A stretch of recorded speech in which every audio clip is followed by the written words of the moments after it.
Welcome to Finding Your Footing in the Ministry. I'm your host, Gina Brewer. Today I have with me arranger and composer Jay Rouse. What is some of your newest projects with Prism that you're working on? Yeah, so the most recent one is actually the Crossings Project, which is my home church and your home church. Every 2 years, basically, we do a project with Crossings, 10 brand new songs. And there are songs, about half of them that we've already used in worship, and then the rest of them are kind of new to us in our congregation, and we'll take maybe the next year or so to sing all those and kind of share them. And then as well, that same product, those 10 songs, and that book and recording and all that is then made available to other churches, and they have the chance to use them too. So it's kind of a, I did a couple projects with them in between the last Crossings projects, so I would say 2 or 3 every year or so. I'll do other projects for other churches, or some of the projects they do at Prism don't always have a full choir attached or a church and a choir attached. Sometimes they're just publishing projects. So. Okay. And how did you first get into the ministry? Yeah. Well, it's always been in my heart. When I was really young, I started playing the piano. I was one of those guys that, played what I heard on the radio. When I was literally 5 and 6, I was sitting, pecking stuff out a little bit. Had an uncle who was really talented, got me started he gave me some simple piano lessons, and then I found a teacher. And so I started playing. I started taking lessons when I was 7, started playing in church when I was 11 or 12. And then kind of by the time I was in high school, I did playing in bands at school and stuff, but I also was leading worship every now and then at my church, and then in one way or another have been doing it pretty much ever since. So. Oh, wow. Mm-hmm. Now, some of our listeners may not know, but you've also traveled with Sandi Patty for many, many years. Tell me a little bit about that. So I've known Sandy's family. We kind of knew. My dad worked at a small Christian college in Central Florida, and their family, when Sandy was young, and I was really young as well, they would come to the university there, and they would play concerts and stuff. So I got to know Sandy when I was little. She's a few years older than me, but when I got to college, we connected again because we lived in the same city in Indiana. And then in 1989, which precedes you and half the listeners and all that, anyway, a while ago, I went on the road with her. She had an opening, and so I started playing for her then. And then basically, with the exception of a handful of years when I took some time off to raise my kids and stuff, I've been on the road with her ever since. So, that's amazing. Yeah. So now what brought you to Crossings? Yeah.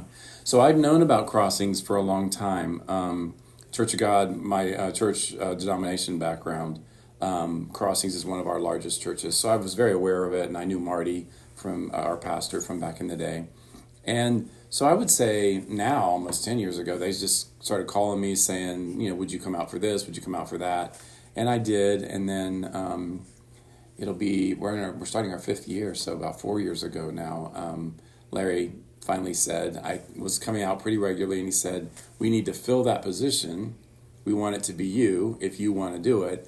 But if you don't feel like you can, we're going to find somebody else. And then just kind of God's prompting at that time just really felt like this was an opportunity I didn't want to miss, and I'm really glad I didn't. And the church has been blessed to have you. I feel very grateful, so thank you. So now, you also write some of the music. Mm-hmm. You're a composer, you're fabulous. But how do you really get into the mindset of like, this is what I want to write? Yeah, I've been a church musician my whole life. I mean, I cut my teeth on playing piano with, for congregations. I'm old enough that it precedes even bands and that kind of stuff. This is back piano and organ, and when choir number was just piano and organ, that kind of thing. So I am a church musician at heart. It's just where my brain works, and I love choirs.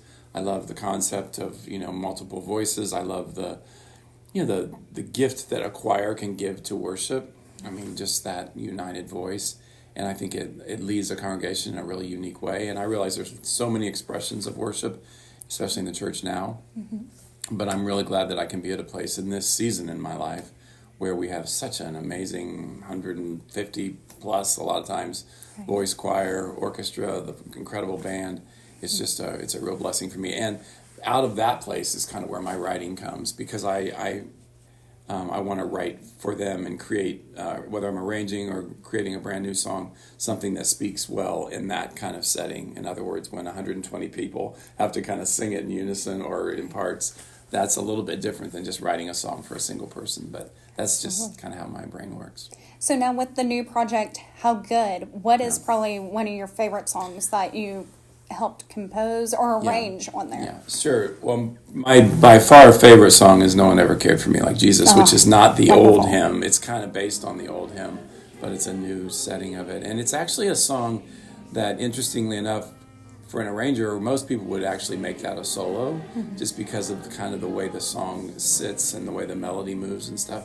But Larry and I felt real strongly that it needed to be the whole choir, and that has been spoken to me as by choir members one of the most meaningful songs for so many people. So that's one of my favorites. The other one probably is a big song we did at Easter called "Arise My Love," which is just a wonderful anthem for Easter, kind of the culmination of what the gospel is all about and why we do what we do on a regular basis, and uses 6 of our guys. It's and then the full choir and orchestra, so it's a pretty powerful song. So it's probably one of my other favorites.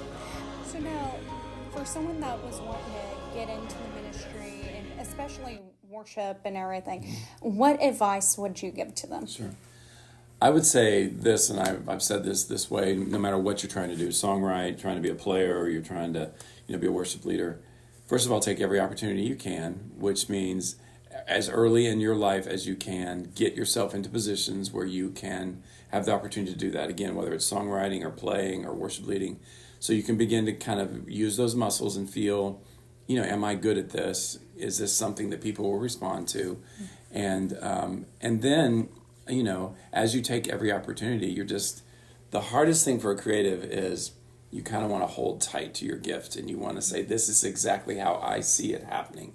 Right. And if I could tell you how many twists and turns my life has had, where, again, Crossings is kind of one of them. Oklahoma was nowhere on my radar. I didn't plan to live in Oklahoma, but God knew this is where we needed to be. So I say, hold it with open hands. Absolutely. You take your gift, perfect it as best you can. Go to school, learn music, learn the guitar, learn whatever it is you're going to use as your instrument, as well as you can possibly learn, and then, let go of that gift and see what God does with it. Absolutely. And I know you are so humble, but we do have to talk about one thing. So, You have many devil words and everything. Yeah. Tell me a little bit about that. well, the Devil Word is the Gospel Music Association, which is kind of CCM, or the Christian gospel world's their recognition, like a Grammy or whatever. And I have been blessed to actually I've won one, and then I've been nominated many times, which is kind of how it always works. What I love about it is its recognition that the work you're doing is good, and that it's reaching people, and I feel very blessed about that. So, Well, thank you so much, Jay. absolutely.